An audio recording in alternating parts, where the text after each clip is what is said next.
नमस्कार दोस्तों, स्वागत है आपका कृष्णा एजुकेशन चैनल पर। तो आज हम एकीकरण का टॉपिक पढ़ेंगे। ये पार्ट 2 है और आज ये मेरी पहली क्लास भी है। तो आप ज़्यादा से ज़्यादा जुड़ें और चैनल को सब्सक्राइब करें, लाइक करें, कमेंट करें एंड शेयर करें। तो हम एकीकरण का टॉपिक पढ़ेंगे जो सभी एग्ज़ाम के लिए बहुत ही महत्वपूर्ण है।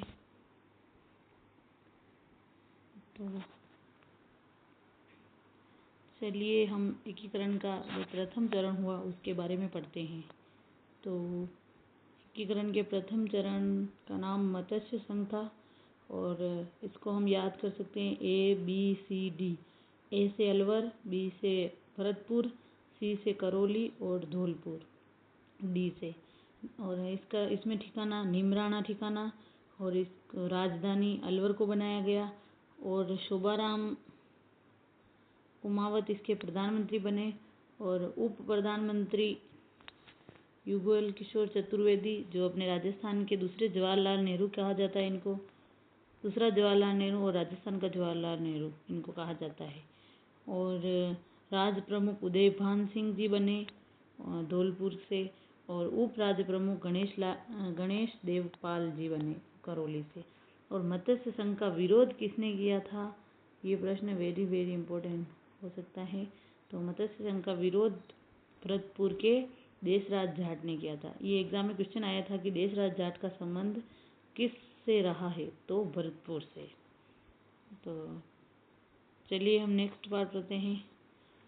तो मत्स्य संघ का जो उद्घाटन करता है उनका नाम नरहरि विष्णु गौडगिल, जिसको NV गौडगिल भी बोलते हैं। और नामकरण जो हुआ KM मुंशी, कन्हैया लाल माणिक्य लाल मुंशी की सिफारिश पर मत्स्य संघ का नाम रखा गया। इसके मंत्रिमंडल में शामिल, अब ये ऐसे वैसे क्वेश्चन आ रहे हैं, तो इसके मंत्रिमंडल में शामिल कौन कौन थे मत्स्य संघ के, तो एक तो मंगल सिंह, मास्टर भोलानाथ और चिरंजी लाल, गोपीलाल यादव, ये सारे थे। इसकी वार्षिक आय 1,84,00,000 और मत्स्य संघ का उद्घाटन जवाहर बुर्ज, कौन सा, लोहागढ़ दुर्ग में है और भरतपुर में इसका, लोहागढ़ दुर्ग और भरतपुर में इसका उद्घाटन हुआ। उद्घाटन किसने किया, NV गौडगिल ने। क्षेत्रफल 1200 वर्ग किलोमीटर और जनसंख्या 18 लाख।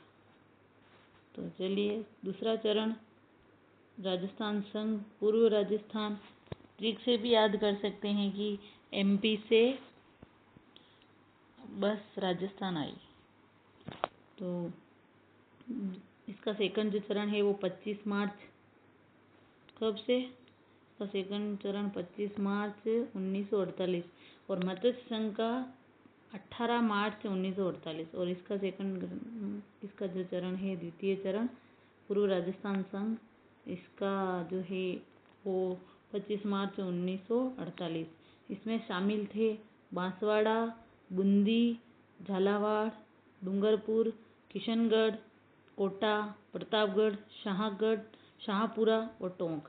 और इसकी ट्रिक से आप याद करो तो बाबू झाड़ू प्रशाटो कीको, मतलब बाबू झाड़ू प्रशाटो कीको, ट्रिक आप लिख लीजिएगा एक तरफ। और बांसवाड़ा, बूंदी, झालावाड़, डूंगरपुर, किशनगढ़, कोटा, प्रतापगढ़, शाहपुरा, टोंक इसमें शामिल हैं। और इसके प्रधानमंत्री बने गोकुल लाल असावा, जो शाहपुरा से, और राज प्रमुख भीम सिंह और राजधानी इसको कोटा को बनाया गया था। और सिफारिश करता वही KM मुंशी और उद्घाटन स्थल ये कोटा में हुआ था। वो भरतपुर में हुआ था मत्स्य संघ का और ये कोटा दुर्ग में हुआ था, लेकिन उद्घाटन करते ही NV गौडगिल थे दूसरे चरण में भी। तो और उप राज्य प्रमुख पूछे तो बहादुर सिंह थे और बूंदी के, और जनसंख्या इसकी 23 लाख है और वार्षिक आय 1,90,00,000, लगभग 2 करोड़ के। और शाहपुरा का संस्थापक पूछ ले आपको तो सुजान सिंह जी शाहपुरा के संस्थापक हैं। और तीसरा चरण तीसरा चरण जो है वो 18 अप्रैल 1948, जिसका नाम संयुक्त Rajasthan, United state of Rajasthan, और क्षेत्र इसमें जोधपुर को लिया गया, उदयपुर को लिया गया, और राजधानी भी उदयपुर को बनाई गई, और प्रधानमंत्री इसके उदयपुर में है तो माणिक्यलाल वर्मा बनेंगे, जो मेवाड़ का गांधी कहते हैं, और उप राज्य प्रमुख कोटा के भीम सिंह, राज्य प्रमुख भोपाल सिंह। एकीकरण के समय एकमात्र अपाहिज शासक या अपाहिज राज्य प्रमुख शासक जो भी है वो महाराणा भोपाल सिंह अपाहिज थे। और इनके उद्घाटनकर्ता किसका, संयुक्त राजस्थान का उद्घाटनकर्ता जो है पंडित जवाहरलाल नेहरू जी, और इनका उद्घाटन स्थल कोटा दुर्ग में। सेकंड का भी, पूर्व राजस्थान का भी कोटा और इसमें भी कोटा दुर्ग है।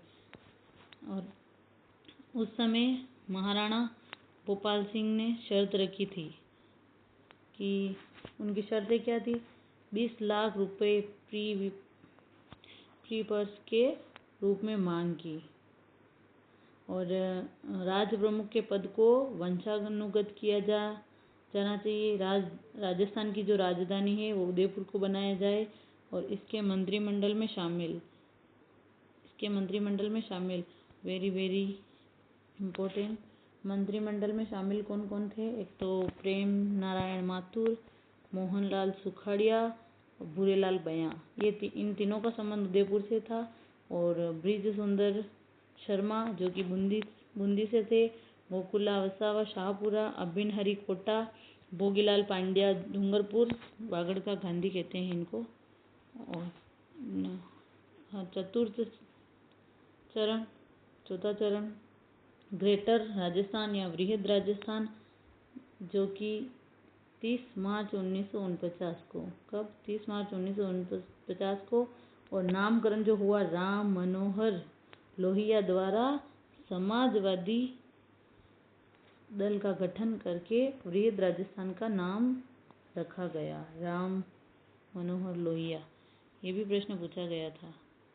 और इसमें क्षेत्र कौन कौन से थे, तो आप याद रखना, जे बी, मतलब ट्रिपल जे और बी, जयपुर, जोधपुर, जैसलमेर, बीकानेर, और लावा ठिकाना था। और प्रधानमंत्री हीरालाल शास्त्री जी और राज प्रमुख मान सिंह सेकंड आजीवन प्रमुख रहे, और महाराजा प्रमुख भोपाल सिंह। और 30 मार्च को अपना राजस्थान दिवस मनाया जाता है। और चौथे चरण में अपनी राजधानी कौन सी बनी, जयपुर राजस्थान की। तो आगे बढ़ते हैं, और इसका उद्घाटन हुआ, उद्घाटन करता तो वल्लभ भाई पटेल थे, लोह पुरुष अपने। और उद्घाटन कहाँ हुआ, तो ताल कटोरा सिटी पैलेस जयपुर में, ताल कटोरा सिटी पैलेस जयपुर में, ठीक है। तो राजस्थान की राजधानी जयपुर बनी, और ये जयपुर जो राजधानी बनी ये पी सत्यनारायण राव समिति की सिफारिश पर, और इसमें अध्यक्ष थे BR पटेल, और अन्य सदस्य पूछे तो TC पुरी और SP सिन्हा।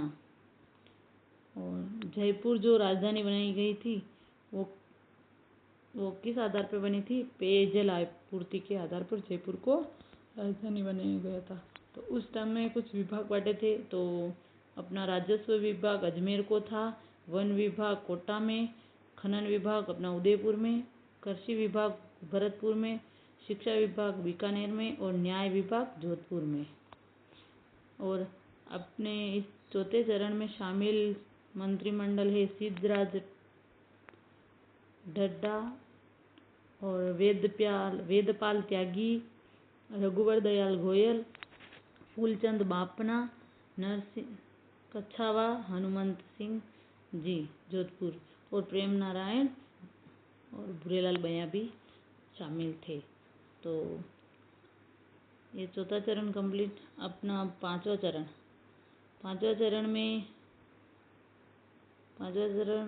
का नाम संयुक्त वृहद राजस्थान, इसको किसमें मिलाया गया, मत्स्य संघ और वृहद राजस्थान को मिलाया गया, मतलब ग्रेटर राजस्थान को चौथे चरण और पहले चरण को मिलाया गया, ठीक है।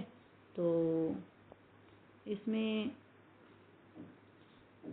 ये प्रश्न पूछा था कि भरतपुर और धौलपुर की जनता राय जानने के लिए कौन सी, भरतपुर और धौलपुर की जनता की क्या राय थी, वो जानने के लिए कौन सी समिति की गठन की गई, शंकर देव राय समिति की सिफारिश पर।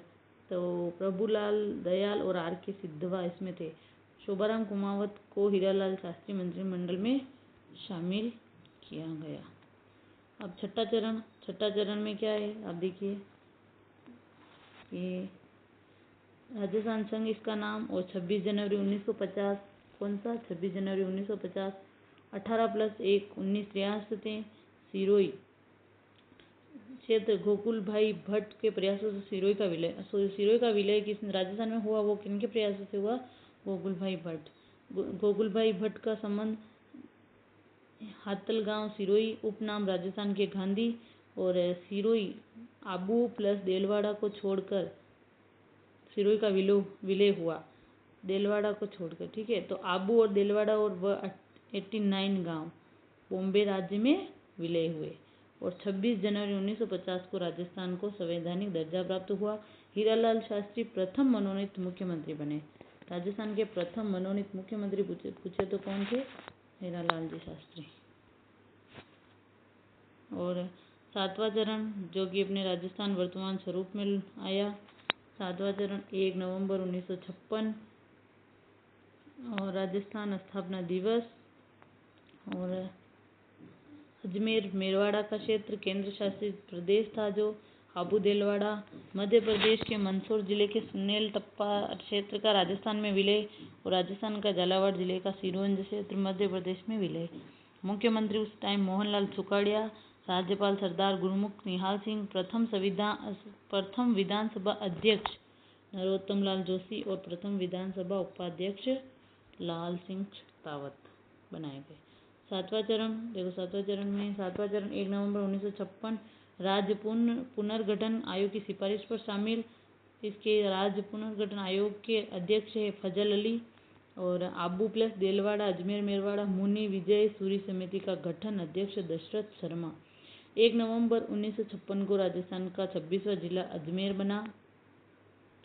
और 7वां संविधान संशोधन हुआ और उसमें राज्य प्रमुख का पद राज्यपाल कर दिया गया। ABC श्रेणी समाप्त कर दी। तो धन्यवाद। ये क्लास बहुत ही महत्वपूर्ण है और 12 मिनट में पूरा एकीकरण का टॉपिक कंप्लीट हुआ। इससे आपको कई सारे क्वेश्चन देखने को मिलेंगे एग्जाम में। धन्यवाद।